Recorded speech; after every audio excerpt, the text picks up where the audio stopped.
It was one of those London evenings when the sky seemed to sigh.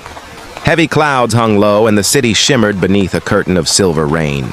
People hurried along the sidewalks, umbrellas blooming like flowers above their heads. Among them was Emma Carter, a young university student with a tired face and a bright heart. She had just finished her late evening class and was eager to get home, her shoes already splashing through tiny rivers on the pavement. At the bus stop, she noticed a man standing under a shop's awning, tall, thin, and shivering slightly. His suit was soaked through, his hair dripping onto his collar. He didn't have an umbrella, only a small folder pressed against his chest to protect some papers from the rain. Something about him, the quiet desperation in his eyes, tugged at her heart. Without thinking much, Emma approached him. "Here," she said, offering her umbrella. "You need this more than I do." He looked stunned. "But you'll get drenched," he protested softly. Emma smiled. "It's just rain. I'll survive." After a moment's hesitation, the man accepted. "Thank you," he said, voice heavy with gratitude. Emma nodded, turned away, and walked into the rain, her hair plastered to her face. She arrived home shivering, but her heart was warm. She didn't know the man's name. She didn't know his story. But that night, as she watched raindrops race down her window, she whispered to herself, "Kindness doesn't need a reason." She didn't realize it then, but that simple act, that lost umbrella, would one day return to her in ways she could never imagine. 3 years passed.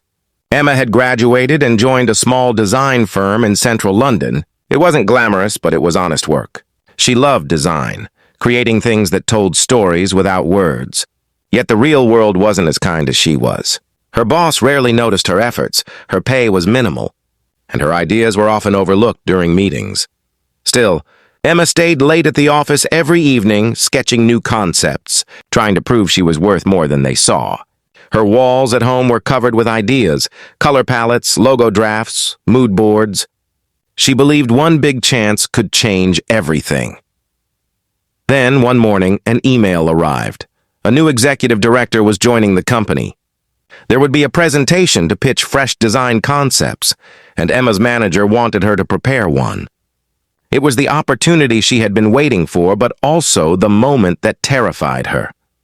She spent nights perfecting her slides, polishing every color transition, every font, every word. By dawn, her desk was a sea of coffee cups and sketches. She looked at her reflection, tired but determined.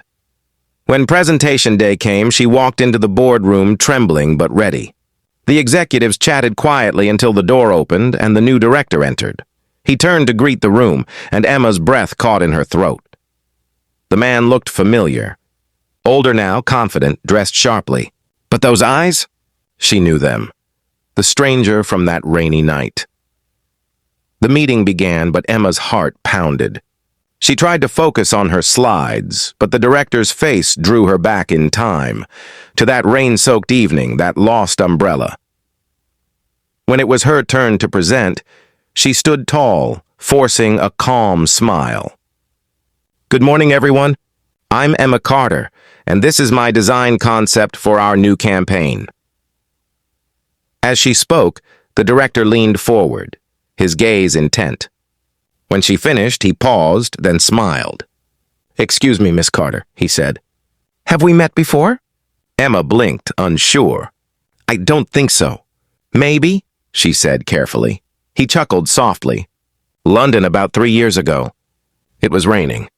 You gave a stranger your umbrella." Her lips parted in surprise. "That was you?" He nodded, smiling warmly. "Yes, I had just lost my job that day. I remember feeling completely defeated. And then you appeared, out of nowhere, offering kindness without expecting anything in return. I never forgot that moment. I kept that umbrella for years. It reminded me that good people still exist." The room went silent. Emma felt her eyes sting. He continued. "That act of kindness changed my outlook. I worked harder, rebuilt myself, and now, here we are."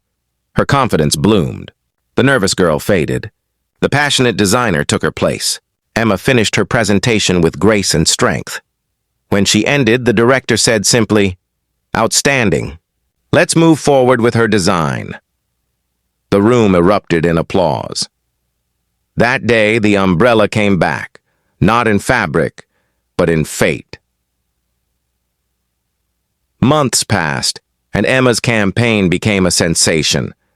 The company's reputation soared, and her designs appeared on billboards across the city. She was promoted to senior designer, and people now looked to her for inspiration.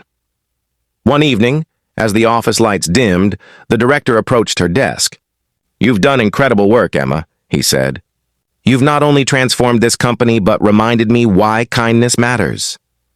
He handed her a small velvet box. Inside was a silver keychain, a tiny umbrella polished and perfect. "I never returned your real umbrella," he said softly. "But I hope this keeps the story alive, a reminder that every small act finds its way home." Emma's eyes glistened. "You didn't have to," he smiled. "Yes, I did, because you didn't have to either." As she left the office, rain began to fall outside, soft, rhythmic, familiar. She stepped into it without opening an umbrella, letting the drops kiss her cheeks. In every ripple on the pavement, she saw that night again, the kindness, the stranger, the moment that changed everything. Sometimes fate doesn't knock. It returns quietly, years later, carrying the echo of a simple act of compassion. And as Emma walked through the rain, she whispered with a smile, "Some umbrellas aren't lost. They just take the long way home."